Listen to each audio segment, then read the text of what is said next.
My name is Joel, I'm 46 years old, and I've been a pastor for almost a decade. I grew up in the Carapicuíba region, but it was in Osasco that my story truly began and perhaps also ended. Many people know me as a man of God, a liberator of souls, a voice from heaven on earth, but no one imagines what I carried beneath my robe for all these years. No one imagines the price I paid to bring fire down on that altar. The church, called Restoration, began small, in a rented hall in Jardim Rosedale, near the Varsha field and the old state school. In 2001, it was just me, my wife Mile, about 10 plastic chairs, and Faith, but in less than 2 years, the church grew at a supernatural pace, and when I say supernatural, I'm not exaggerating. I know what I'm talking about. I remember well the smell of the raw wood when we installed the new pulpit. The walls were painted with paint donated by a brother in the community. There's the altar I prepared myself. At the time, I said it was anointed. Today I know it was consecrated, just not in the way everyone thinks. The services were noisy, fervent, and packed. People came from all over Osasco, even Barueri and Itatvi. They said the power of God descended, and indeed, something did. People fell to the ground, screamed, vomited, spoke in tongues. It was beautiful to see. It was frightening, too, but no one questioned whether it was a spiritual manifestation or something from God. I got used to seeing demon-possessed people crawling on the floor, brothers trembling like leaflets, objects falling by themselves. The sisters in the prayer circle cried, clapped, and cried out. There was one service where the cross blinked 3 times by itself. I swear to God, at the time, I said, it's the Spirit manifesting itself, but deep down, I was already beginning to suspect that it wasn't exactly him. Mile, my wife, had always been quieter. She would sit in the front rows, her veil neatly draped over her head, hands folded in her lap, eyes closed. She prayed incessantly. Sometimes I'd catch her looking at me with a kind of sadness on her face that bothered me. It wasn't contempt, it was as if she knew something but wouldn't say it. I told myself it was all the fruit of my dedication, that it was my fasting, my surrender, my anointing, but deep down, something tugged at me, and every time I entered the pastoral office alone and saw the reflection of my face in the window, I avoided looking too closely, because my eyes didn't look the same as before, which almost no one knows. In fact, only me and one other person know. The thing is, before founding the church, I went to a forest in Koshia. I didn't go to pray. I was taken by a man named Silas. At the time, he was known in downtown Osasco as a man of gifts. He sold anointed oil, handkerchiefs of deliverance, books with revelations from God. But there was something strange about him, a drawn-out laugh, a penetrating gaze. We met on a cloudy morning at the bus terminal. He took me to a secluded place, with the smell of wet earth and smoke in the air. I remember I was trembling, but I went. He gave me a small knife, a red cloth, and a black rooster tied inside a bag. If you want people to fall over when you touch the microphone, you'll have to fall to your knees here now. He said it, and I did it. I buried the rooster with the words he told me to repeat. I felt dizzy, a burning in my chest, a nausea that almost made me vomit. When I opened my eyes, the ground seemed darker, the forest thicker, and Silas was no longer there, just a folded, dirty letter, written in shaky handwriting. He will answer you. 3 weeks later, I received an unexpected donation of 20 chairs. Then, a brother I'd never seen before showed up with a professional microphone and a complete sound system. The following month, a woman cured of cancer donated $1,000 in offerings, and so it went, and I said, "Glory to God." But the truth is, the glory wasn't exactly his. The church's fame spread quickly. A TV Osasco news report came to do a story, Pastor Joel, the man who cast out 40 demons in 1 week. I smiled during the interview, but inside I trembled, because I knew that if one day a demon decided to open their mouth, my ministry would end. At that time, people were talking a lot about Lunadiata. An episode had aired about a sect that performed rituals in the woods. Sister Cedar commented after the service, That devil thing was just like the one we see here, Pastor, only there it was the devil, here it's Jesus, right? I just smiled, but my hands were sweaty. I tried to make up for it with charity. I handed out food baskets, I prayed on the street, I visited prisons. It was as if I were trying to buy my innocence, but the more I gave, the more I felt something was watching me. Sometimes, in the early morning, I heard knocking on the roof. The sound of footsteps on the stone slab. Once, I heard my name whispered outside the window, Joel, with that dragging sound that still gives me chills. Camilla appeared at the church in 2002, at the age of 23, ex-addict, with a sweet voice, sad eyes. She gave her life to Christ during a Thursday service. She had a light in her, but also a fragility, and when she began to sing in the praise song, the people wept. They said they felt the presence, but I felt something else. I shouldn't have looked at her the way I did, but I did. At first, I condemned myself, then justified myself with foolish arguments. I'm helping, advising, caring, but I knew where this was going, and every pact has clauses. Mine was clear: never get attached, never get involved, never love. Mal noticed. She always notices. She never confronted me, but her look said everything. One night she served me coffee and asked without looking up, "Do you think everything that happens here is really from God?" I pretended not to hear, but my hands were shaking. The coffee spilled on the plate. I couldn't sleep well anymore. I dreamed of red eyes staring back at me in a mirror, of inverted crosses, of songs in languages I'd never heard. I woke up sweaty, out of breath, and pretended to be normal at breakfast, but each service was an internal war. I wanted to stop, but I knew that if I did, everything would fall apart. I continued preaching, shouting, expelling, fasting. On the outside, Pastor Joel was an example. On the inside, Joel was a hostage. Every round of applause from the church was a reminder, they have no idea who you really are, and each new visitor was another soul I placed before an altar that was no longer just mine. On that Sunday in February 2003, the church was full, people standing, fans whirring and echoing through the speakers. The service began like all the others, but what no one knew was that hell was coming to collect its share. That Sunday's service started hot, not only because of the presence of the people, but also because of the unbearable heat. It was almost 7 p.m., and the old ceiling fan was spinning slowly, groaning as if it were about to collapse. The smell of sweat, cheap perfume, and expired deodorant mingled with the myrrh incense that Sister Nia lit before the praises.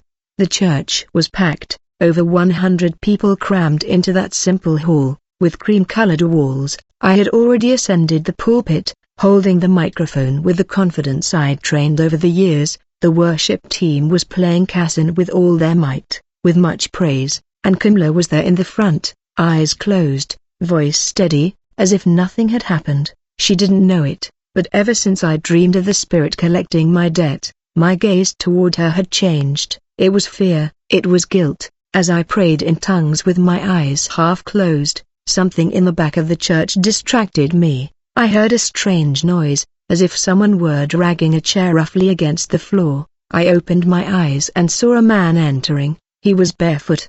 His pants were ripped, his shirt was dirty, his hair was matted, his skin stained with dirt and dried blood. It was as if he'd crawled out of a hole, literally. The stranger entered as if he were part of the service.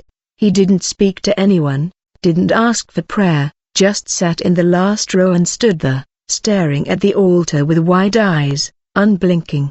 The people around him moved away, some made the sign of the cross, others began to murmur prayers. The smell he brought was unbearable. It wasn't just dirt, it was sulfur. It was as if someone had opened a hot pit in the middle of the nave. Sister Dalva began to shiver and fanned her face with the open Bible. "He's a beggar, Pastor," a young worker murmured. I didn't respond, just watched, but inside, my stomach turned. I had smelled that smell before. It was the same as the forest in Koshia on the Day of the Covenant, hot, putrid, metallic. The worship service ended, and Camilla returned to the pew. Her expression was strangely tense. I saw her turn discreetly and stare at the man in the back. She frowned as if she recognized something. For a moment, our eyes met. It was brief, but there was dread in her eyes, a fear that chilled my spine. I continued as if nothing had happened. I took the microphone and opened Mark chapter 5, the demoniac, the Gadarene. It was my favorite sermon for deliverance services. Ironic, now, I see. As I read the verse, I realized my voice was breaking. Even with the loud music, something was catching in my throat. The church was too quiet. It was as if everyone else was feeling the same discomfort. When I began the prayer, the man in the back stood up, his joints cracking, his legs trembling. He began walking toward me slowly. Each step he took seemed to make the floor creak. No one moved. Some children began to cry. A baby in Sister Maristla's arms cried so loudly he seemed to be panicking. It was as if he saw something the others couldn't. The man knelt near the third row. His shoulders shook. He began to cry or laugh. It was hard to tell. His head shook from side to side. His eyes rolled back. His mouth foaming. The sound coming from him wasn't human. It was a growl like a wounded animal. "Lord, have mercy," I heard someone whispering near the altar. I decided to step down. I grabbed the small white towel from the pulpit, wiped the sweat from my face, and walked slowly toward him. The heat was stifling. The yellowish light in the hall flickered. The sound was staticky. My feet seemed to sink into the floor. Each step hurt. When I faced him, the man lifted his face and smiled. That smile, I'll never forget. Yellow teeth, bleeding gums, bulging eyes, and a smell that rose like hot breath directly onto my face. "You came to kick me out, Pastor Joel," he whispered. I recoiled. No one knew my full name there. It was always Pastor Joel, but he pronounced it as if he'd known me forever. "Who are you?" I asked, trying to keep my voice steady. He laughed. "Do you know who I am? I was there. Remember the knife? Remember the rooster?" My heart raced, my eyes filled with tears, my legs shook. It was impossible. This wasn't happening. People began to stand up restlessly. Some said, "It's the devil." Others began to pray aloud in tongues, but it was different. Other possessions. This wasn't like the other cases. There was something deeper, more conscious. He wasn't there by chance. He came looking for it. "The time has come, Joel," he said, his voice now deeper. "You haven't done your part." I tried to order, "In the name of Jesus, be quiet," but the sentence came out weak, choked. The man laughed. The laughter echoed in the room as if coming from all sides. A plastic cup exploded on the floor. The lamp in the hallway burst with a sharp pop. Sister Noah fell to her knees, crying. Brother Leandro began to tremble. The atmosphere grew dense. The air was heavy, unbreathable. It felt like the ceiling was going to collapse. "I've come to show you who you are, Pastor," he growled. "Enough lying, enough pretending. They need to know," and pointed his finger at me, a dirty finger. The nail broken like claws, and what he said next froze my entire body. "You're not a pastor at all. You're mine, and now everyone will know." His voice was clear, without hesitation. This wasn't possession, it was judgment, a spiritual tribunal, and I was the defendant. Kamala screamed. She fell to the floor and began to struggle. Sister Mal ran to her, shouts, "Run!"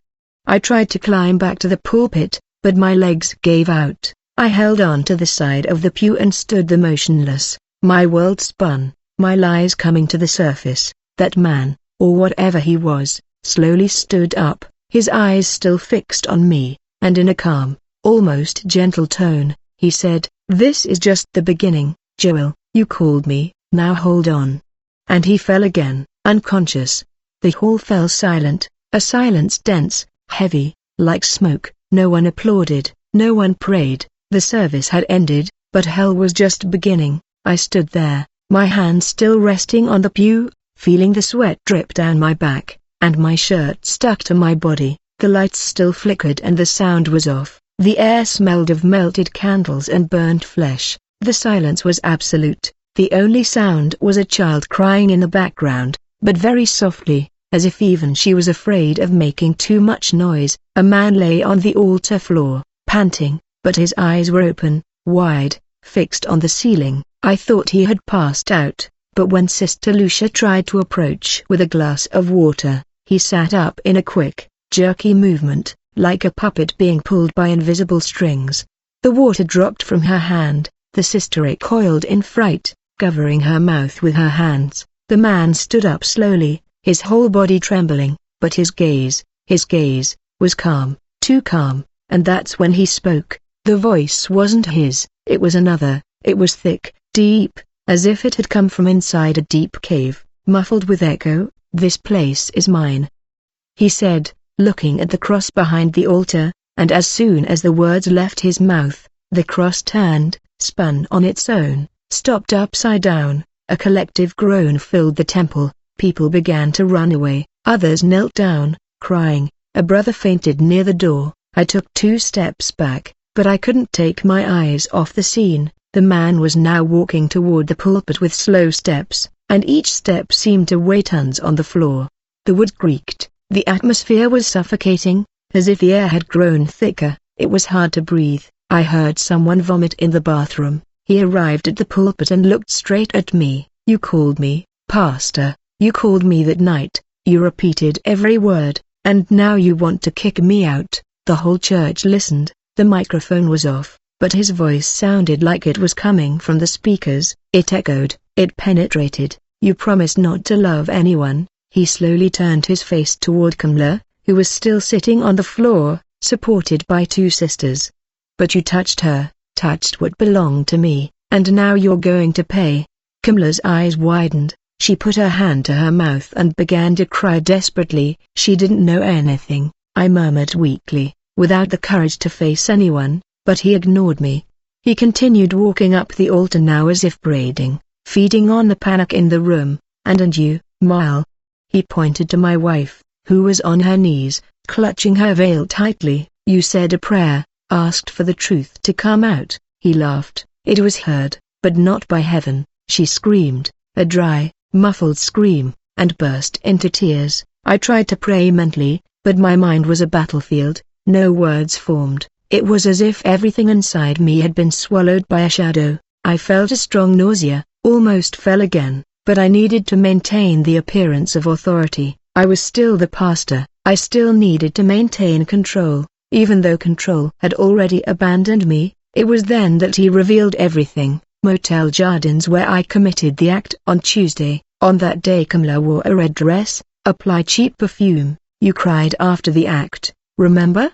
Screams echoed through the church. An assistant fell to his knees, covering his ears. "You promised to follow the rules, not to love, not to get involved, and you broke everything. I gave you the temple, I gave you the power, I gave you the respect." The voice grew deeper, more charged. "And now you want to pretend you're a man of God?" The ground began to shake slightly. I don't know if it was real or psychological, but everything seemed to sway. The lamps flickered, and a high-pitched sound filled the room, a frequency so high it hurt my ears. Some people covered their ears and screamed, others were hypnotized, motionless. Kamla tried to get up, but fell. She cried without making a sound, only tears and silent sobs. A brother from the sound system began to pray loudly, and then the sound returned, a crack. The microphone turned on by itself. The devil's voice exploded through the speakers. "He serves me, and without me, he is nothing." I gripped the pulpit tightly, my hands trembling, the world spinning. I didn't know whether to get down, run, scream, or disappear, but I had dug that grave myself. Every brick in the church, every service, every miracle, everything was part of the pact, and now he exposed his guts in front of everyone. "They thought you healed, that you freed." The voice deepened even more, but I was the one operating. That sentence shattered any hope of pretense. I heard screams of despair. I saw brothers banging their heads. I saw a sister tearing out her own hair. "Joel, you no longer belong in heaven, you are mine." It was then that something fell from the ceiling. One of the speakers plummeted right next to the pulpit. It didn't hit anyone, but it was enough to cause widespread panic. People ran away, stumbling, hitting the pews. A man fell and lay motionless. The mother of a teenager screamed for help. The possessed man raised his arms and shouted, "It is done." And at that instant, he fell hard to the floor, as if the power had been turned off inside him. The church was silent for 5 seconds, which felt like 5 hours. The sound returned with a high-pitched hiss. Someone started a war chant, but no one followed. It was as if the room had been desecrated, as if everything inside had changed forever. The altar smelled burned, the cross still upside down. I couldn't move, I couldn't say anything, I couldn't pray. I just stood there with my head bowed, my hands cold, my heart racing, and the unbearable feeling that everyone in that room finally knew who I was. That service didn't end, it simply swallowed me up. There was no final blessing, no closing prayer, no exiting praise. People simply began to leave, staggering in shock, looking at each other as if they had survived an accident. It was as if the very floor of the church had spat out something rotten, and now no one knew how to deal with the taste that was left in their mouths. I was still at the altar, my hands sweating, my mind blank. The cross was still upside down, and although the possessed man, or whatever it was unconscious on the floor, the silence that filled the church was louder than any scream that had ever echoed inside. Sister Mile was sitting in the left corner, hugging her knees, her eyes sunken, staring blankly into space. Kamala had been taken to the bathroom by the sisters. The last image I had of her was her face red from crying so much, her hair plastered to her sweaty cheeks. She looked like a child in shock. It was then that I noticed 2 young teenagers from the church were filming. One of them had a cell phone with a camera. It was rare in 2003, but it did exist. It was one of those flip-top models, with low-quality images, but enough to capture the scene. The other, smarter, had a camcorder, a small one, the kind people used for birthdays. They recorded everything, from beginning to end. When I looked at them, I tried to make a plea with my eyes, something between stop and help me. But they stared at me with a mixture of fear and disappointment, like someone looking at a discovered father, a broken idol, and they continued filming. Sister Naya began cleaning the floor with rags. The altar still smelled of melted candles and something worse, a mixture of old blood and rust. The windows were open, but the air seemed trapped. No wind was coming in, only the hum of the ceiling fan, which had started up again and creaked as if laughing. Brother Leandro, the soundman, brought me a glass of water. I tried to grab it with my hand, but I dropped it. I was shaking. "Pastor, what was that?"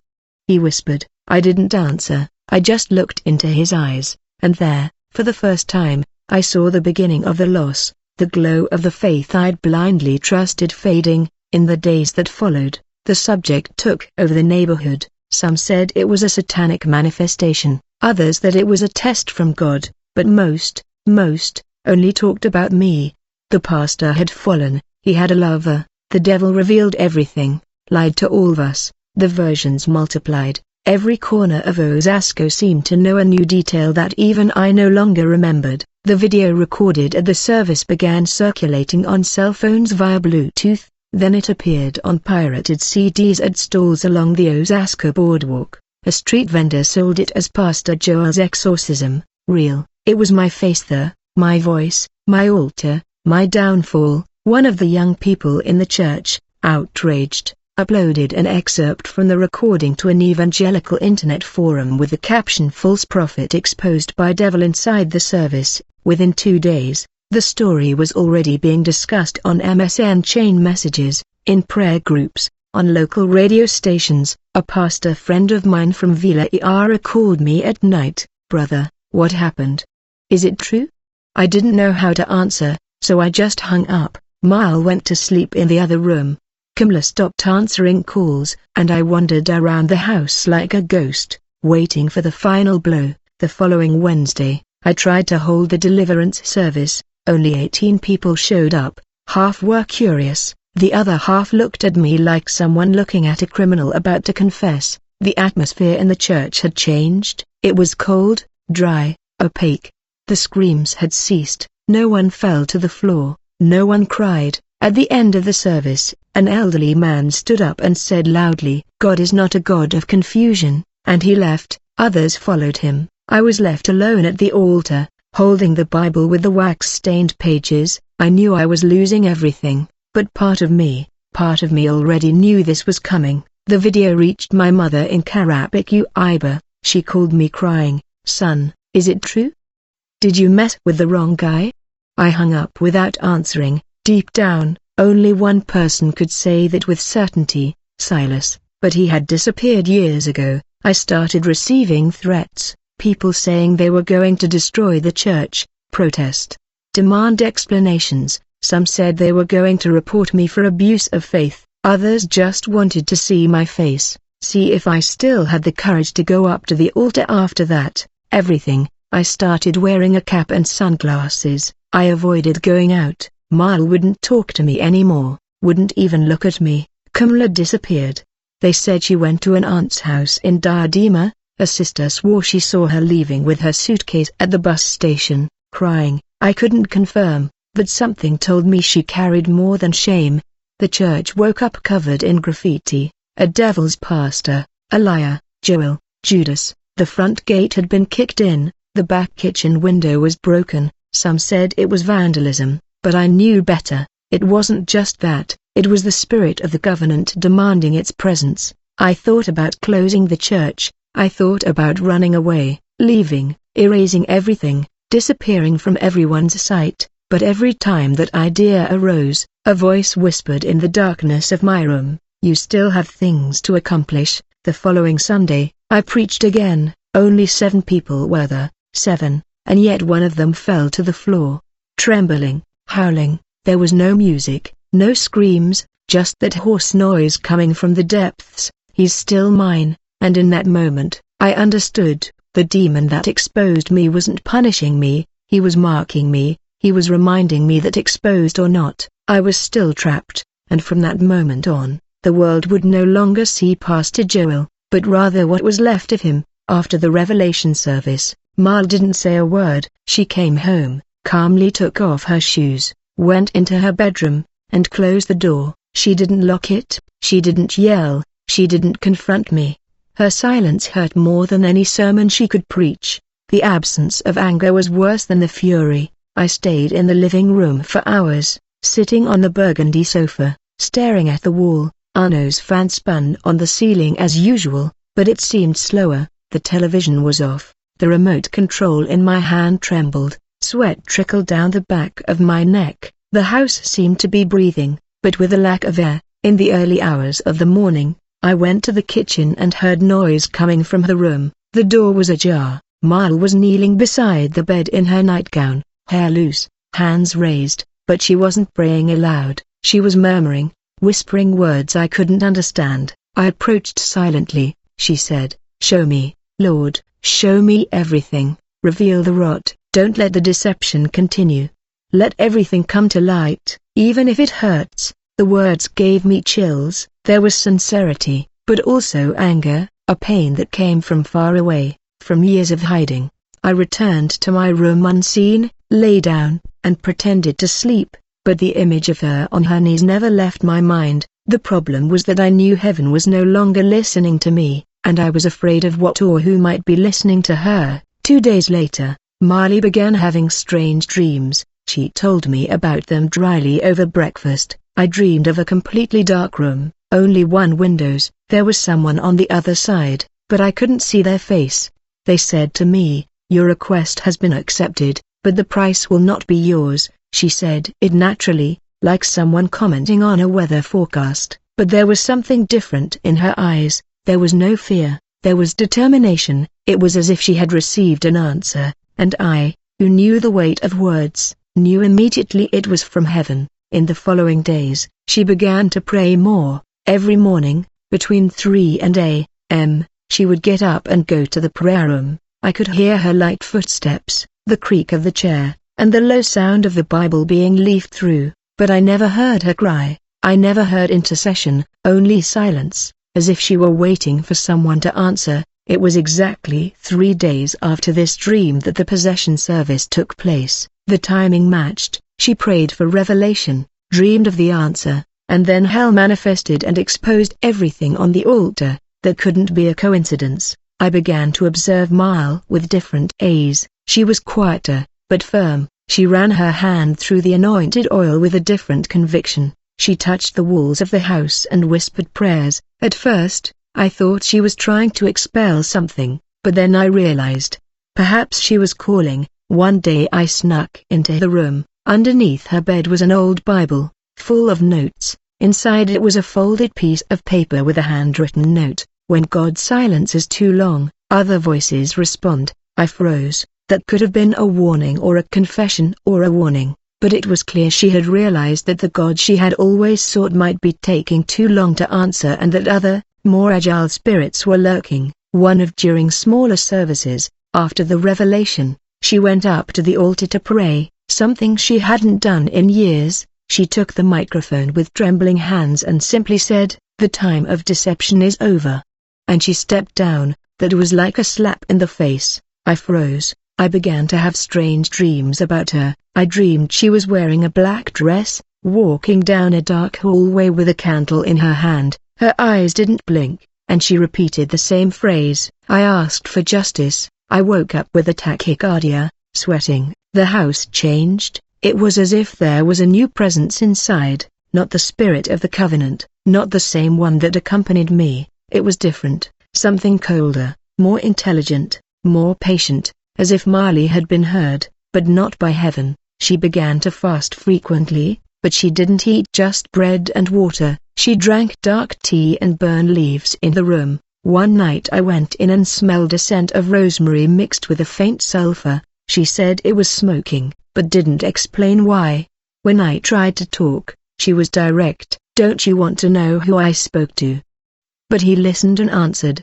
He said this, looking me in the eye, unblinking. I trembled. It wasn't a threat, it was a certainty. I began to have nightmares of her at the altar, preaching with the Bible open and a demon standing behind her, smiling. I woke up screaming. Marley came into bedroom, turned on the light, and said, "This is just the beginning." Then he left as if nothing had happened. I no longer knew who my wife was. She had always been discreet, submissive, a believer, but now she seemed like a priestess of a cult I didn't understand. I don't know if she wanted justice or revenge, but I knew someone had heard her, and that someone wasn't the God of the sermons I pretended to preach. That's when I realized the weight of her words. Marl's prayer had been heard, and hell answered promptly. It didn't all begin at the altar, nor at the pulpit, nor in the Bible. It began at a bookstall in the Osasco Municipal Market, among pastry stalls and a strong smell of raw fish. I still remember the sound of the TV playing a pirated Google DVD in the background, while I leafed through a used edition of The Intersection That Moves Heaven. I was confused back then. That was in mid was 1998. I wasn't a pastor yet. I held services at home, had a small prayer group, and dreamed of opening a ministry that was different from everything else. But honestly, I wanted to grow. I wanted a stage. I wanted a crowd. I wanted to be the man who brought fire. It was there that a man approached me, thin, tall, wearing a beige tunic and a turtleneck underneath. His name was Silas. He had a strange smile, seemingly drawn over his face, as if it were unnatural. "Are you hungry? Aren't you?" he asked. He didn't explain why, but I understood immediately. In the following days, he appeared in the places I frequented, at the bus terminal, on the sidewalk, in front of the bakery, always wearing the same outfit. One day, he approached me at the bus stop and said, "Joel, you won't be able to perform miracles with fasting and prayer alone. You need a spiritual push, whether you like it or not." That push pervaded me like music. I was frustrated. I had tried everything, campaigns, vigils, preaching in public squares, but nothing was happening. I wanted power, and Silas seemed to know this. He handed me a piece of paper with the address, Estrada do Pau Ferredo, Coxia, Sunday, 4 a.m., alone. When the day came, I went. I still remember the bitter taste of the coffee I drank before leaving. I drove my square white Golf for almost an hour to the road. It was a remote place, with tall trees, no lights, and a smell of wet earth mixed with the smoke of burning tires. Silas was waiting for me in a clearing. He had a cloth spread on the ground, black candles in a circle, a plate with flour and coagulated blood in the center, and a black rooster in a burlap sack that cried softly. I hesitated, but he simply said, "If you leave now, you'll go back to being nobody." He handed me a heavy, old bone-handled knife. He told me to repeat some words I didn't understand, something in Latin or something similar. The wind seemed to stop when I began to speak, the forest became more, the air was dense. The crickets fell silent, time stood still. I slit the rooster's neck with my trembling hand, blood splattered on my pants. Silas collected it in a cup and poured it into the flour dish, then he took my finger and made a small cut. A drop of it fell onto the mixture. "Now he knows your name," he said. When he finished, Silas handed me an envelope. Inside was a list, names of influential people in the city, contacts of salon owners, printers, merchants. "They will help you, they don't even know why, but they will." I log.